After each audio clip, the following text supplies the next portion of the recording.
Be prepared. Tomorrow, January 28th, something is about to crack wide open. The pressure you've been feeling for the past week, that restless electric tension coursing through your veins, it wasn't random. It was build-up. And tomorrow, it finally breaks. At 7:30 at night, Mars, the planet of raw action and primal will, forms a perfect 60-degree angle with black moon Lilith, the cosmic force of untamed truth and forbidden desire. This isn't just another planetary aspect.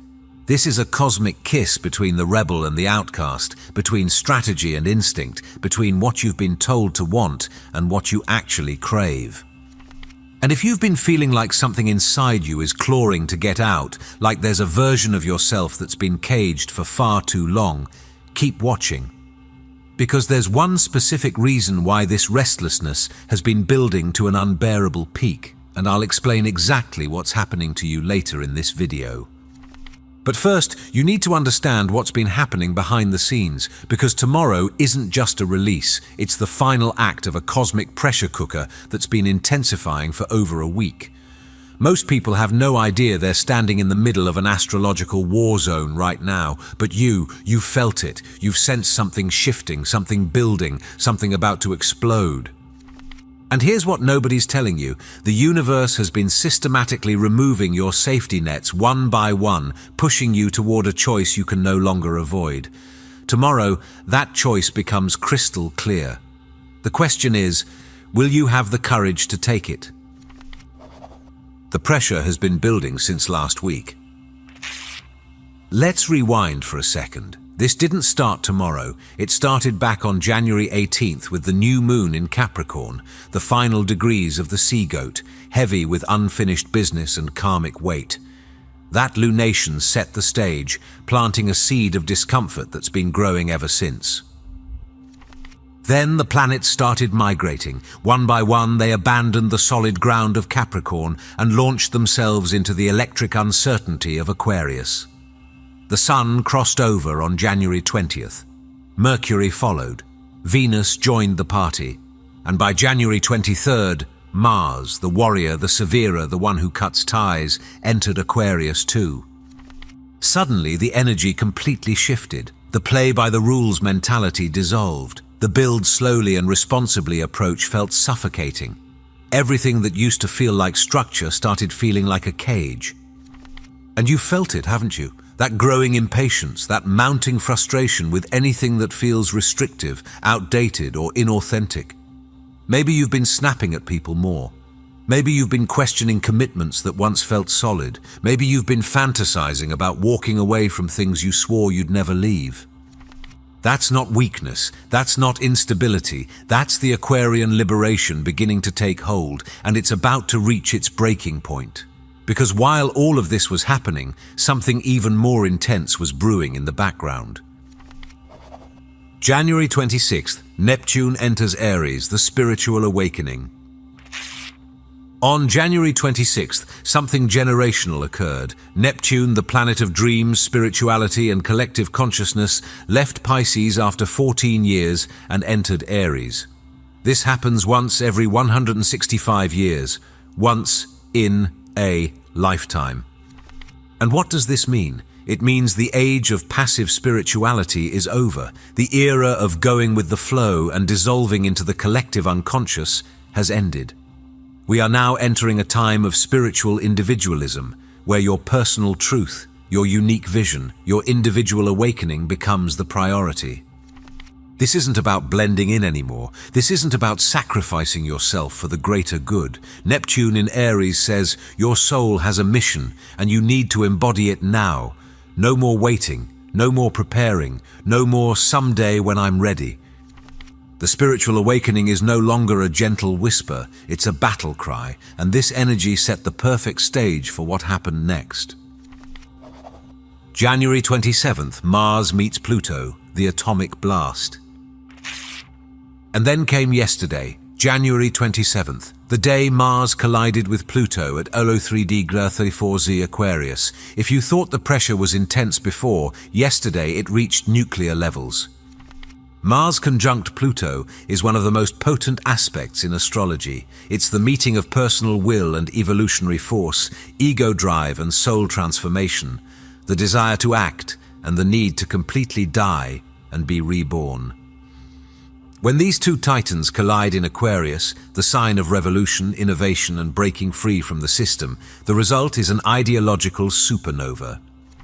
You probably felt it, a moment of intense confrontation, maybe with someone else, maybe with yourself, a moment where you had to face the raw truth about your power, your desires, your survival instincts, a moment where everything suppressed came roaring to the surface.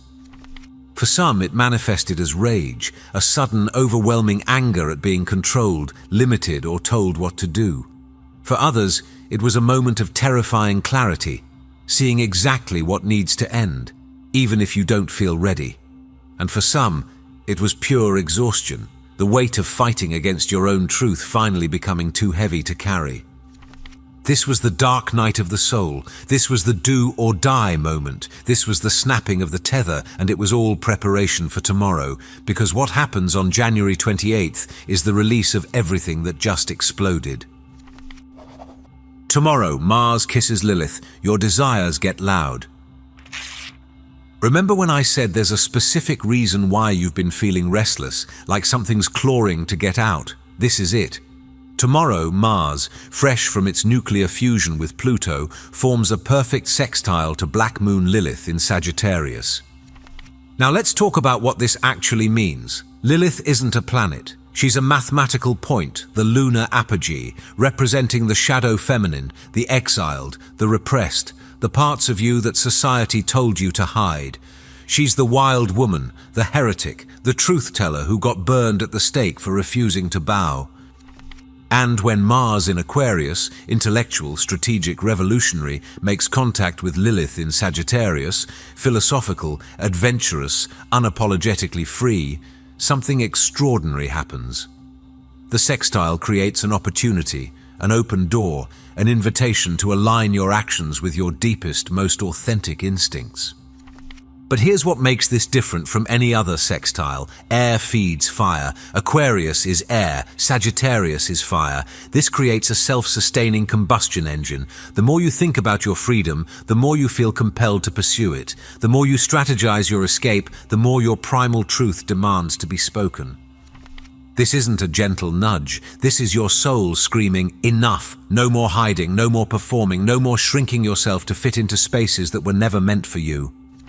The desires you've been suppressing, the ones you were told were too wild, too selfish, too dangerous, they're about to get loud, and trying to silence them tomorrow will be like trying to stop a wildfire with a garden hose. It's not happening. If you're one of these three signs, everything changes tomorrow. While this energy affects everyone, there are three zodiac signs standing at the epicenter of this liberation. If you're one of these signs, particularly your rising sign, tomorrow could be the day your entire life trajectory shifts.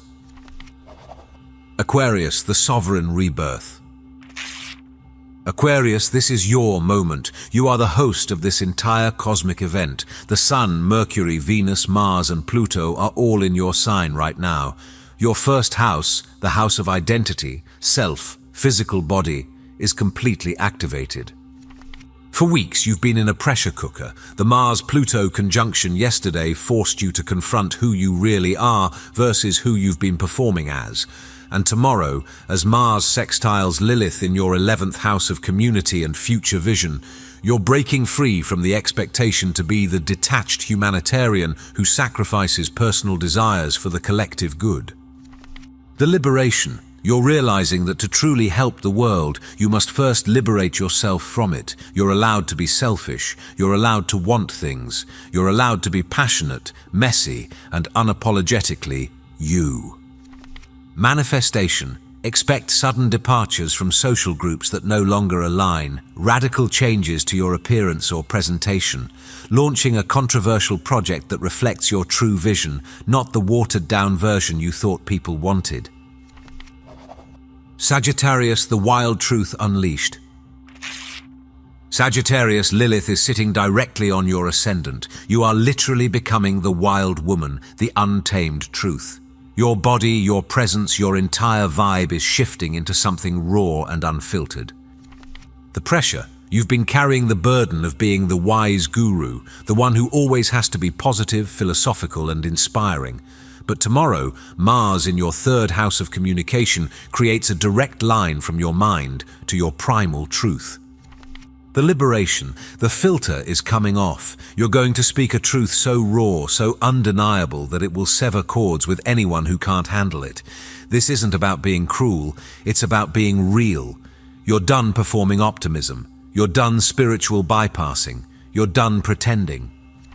Manifestation. Unexpected travel plans that feel urgent and non-negotiable, walking away from educational institutions or religious structures that demand conformity, saying something publicly that you've been too afraid to voice and not caring who judges you for it. Aries, the mission awakens. Aries, you are the direct beneficiary of Mars' power. He's your ruling planet, and with Neptune just entering your sign 2 days ago, you're being crowned as the new spiritual warrior of the zodiac. The pressure, the Capricorn energy in your 10th house of career has felt like a concrete ceiling. You've been fighting for scraps, playing by rules that don't serve you, submitting to authorities who don't deserve your loyalty. The liberation, Mars in your 11th house sextiling Lilith in your 9th house, is giving you permission to stop fighting for small goals and start fighting for a mission. Not a job, not a promotion, a calling, a vision, a purpose that feels dangerous but alive. Manifestation, abruptly quitting corporate structures to pursue something that feels spiritually aligned but financially risky. Gambling everything on a vision only you can see. Feeling an overwhelming sense that you're being guided by something bigger than yourself, and finally trusting it. What your body will feel tomorrow, physical signs. This isn't just energetic or spiritual, you're going to feel this in your body. Mars rules the physical form, our vitality, our blood, our muscle. Lilith rules the primal, instinctual, somatic knowing. When they connect, your body becomes the receiver. You might wake up tomorrow feeling wired, like you've had too much caffeine even if you haven't touched any. Your heart rate might be elevated. Your skin might feel more sensitive. You might have an overwhelming urge to move, to run, to dance, to release the electric charge building up in your nervous system. Some people will feel it as heat, a warmth spreading through the chest or solar plexus, the fire of desire finally being acknowledged. Others will feel restless, unable to sit still, pacing without knowing why. And some will experience it as a sudden clarity in the gut, that deep, undeniable knowing that says, this is what I need to do.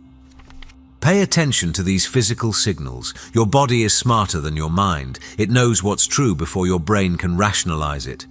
If your body is telling you to move, move. If it's telling you to speak, speak. If it's telling you to leave, leave. Don't ignore these impulses tomorrow. They're not random. They're your soul using your body as a megaphone. The one mistake most people will make tomorrow. Here's where people mess this up. They feel the energy, they sense the liberation available to them, and then they freeze. They overthink it. They rationalize it away. They convince themselves they're not ready, or it's not the right time, or I need to be more responsible. And by doing that, they miss the portal. Because here's the truth about sextiles. They're opportunities, not guarantees. Unlike a trine, which flows effortlessly whether you participate or not, a sextile requires you to choose. It's an open door, but you have to walk through it. And if you hesitate too long, if you let fear convince you to stay in the familiar cage, the door closes. Tomorrow, the universe is handing you a greased exit from whatever's been imprisoning you. The hinges are oiled, the lock is broken. All you have to do is push.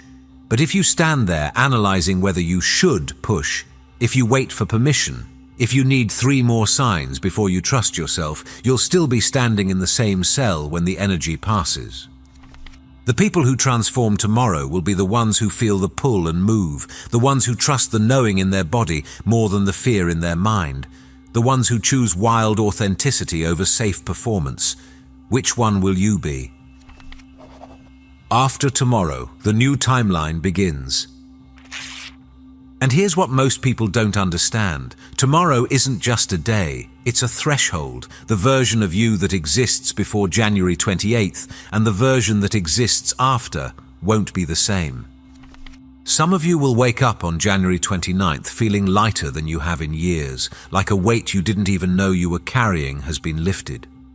Old fears that used to control you won't have the same grip. Patterns that felt permanent will suddenly feel optional. Others will notice it in their external reality. Opportunities that align with your true path will start appearing. People who match your new frequency will be drawn to you. Doors that were previously locked will swing open as if they were waiting for you to finally become who you needed to be to walk through them. But there will also be losses. Not everyone will make this journey with you. Some relationships will naturally fall away, not through drama or confrontation, but through a quiet recognition that you're moving in different directions now.